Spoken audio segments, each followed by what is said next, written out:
Hi guys, so we are at page 274 and we are still at Trail Guide to the Body. Okay, we're still featuring head, face and neck. This time we're going to be continuing with other structures and we have here the cervical lymph nodes. I did a video about the lymphatic system. Please watch them because it's very important. Okay, we are looking at page here 5.132. Again, in the neck, there's a lot of lymph nodes, the neck alone, okay? And we have the tonsils, and these lymph nodes, back then, they didn't realize that it was part of the immune system. Guys, with this COVID right now, it's really important that we really know all these lymph nodes, okay? We can do all MLD, manual lymphatic drainage, if there's an inflammation going on a regular basis. We can do this to get our immune system boost up, right? So again, look at image 5.132. We have the occipital and mastoid process. So we have those lymph nodes there. So we have the submandibular nodes. Again, this most popular SCM. See here, there's some lymph nodes. And the supraclavicular nodes, right? Again, supra is again proximal to the clavicle. Okay, cervical lymph nodes is the numerous bundles of lymph nodes in the cervical region are divided into two groups: superficial and deep. So the superficial cervical nodes are located primarily along the underside of the mandible, posterior and inferior to the earlobe, and in the posterior triangle between the platysma and the deep fascia.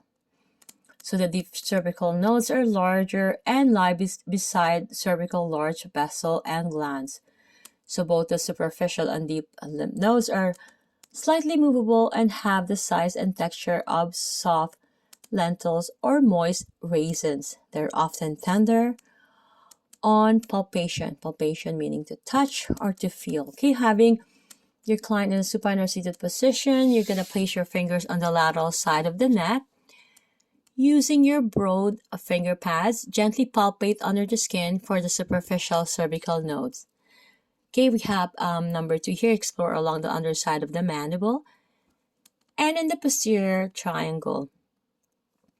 Once you have located a node, carefully outline its size and shape, and you're going to be asking yourself these questions. Are you slightly movable?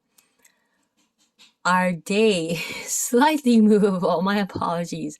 And the size and texture of soft lentils.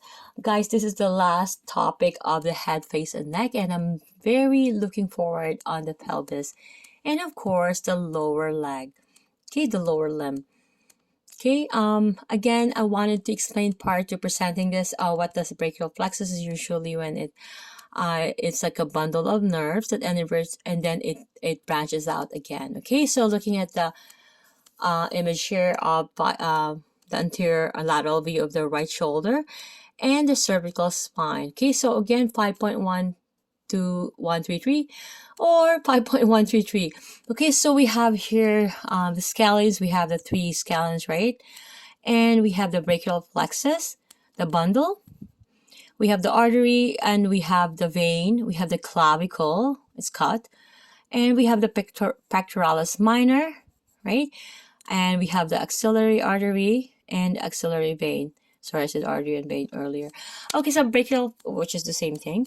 So brachial plexus, so the brachial plexus is a large bundle of nerves that innervates the shoulder and upper extremity. So after exiting from the transverse process of C5 to T1, it squeezes between the anterior and middle scalenes. Okay, so it continues inferiorly and laterally and ducts underneath the clavicle to the axillary region.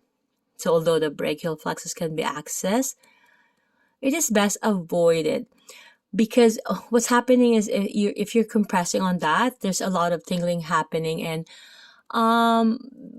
a compression could also lead to a lesion in the long run. So compression or impingement one of its nerves can create a sharp shooting sensation down the arm. Okay, so most mammals have a broad sheet, thin sheets of muscle called the Panniculus carnosus, right? It is an integumentary muscle that attaches to the underside of the skin, and in some species covers the entire thorax.